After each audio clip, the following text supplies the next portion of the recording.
কাবা ঘরের একজন কালো ইমাম আছে, নাম ইমাম আল কালবানি। দেখছেন এই ইমামরা আপনারা? উনি লন্ডনে একটা ইন্টারভিউতে বলেছেন, আমার মায়ের বদদোয়া আমাকে কাবা ঘরের ইমাম বানিয়েছে। লন্ডনে একটা কনফারেন্সে উনি ইন্টারভিউ দিচ্ছিলেন। ওনাকে বলা হলো, কাবার সব ইমাম সাদা ইমাম, আপনি কালো মানুষ, কেমনি ইমাম হইলেন? উনি বললেন, আমার মায়ের বদদোয়া আজকে আমাকে কাবা ঘরের ইমাম বানিয়েছে। উনি বললেন, আমি ছোট্টবেলা অনেক বদের হাট দিছিলাম, মানুষের গালাগালি, মারামারি, দুষ্টামি, ভাঙচুর, চেঁচামেচি, চিৎকার, বিশৃঙ্খলা আমার মতো কেউ বেশি করতে পারতো না। কিন্তু আমার মা ছিল অনেক বড় আল্লাহওয়ালা।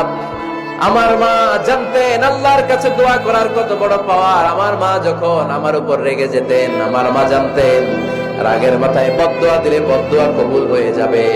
এজন্য যখনই আমি বেশি দুষ্টামি শুরু করে দিতাম, আমার মা রেগে আমারে বদদোয়া দিয়ে বলতেন, আল্লাহ তোরে হেদায়েত দে, আল্লাহ তোরে কাবা ঘরের ইমাম বানায় দে।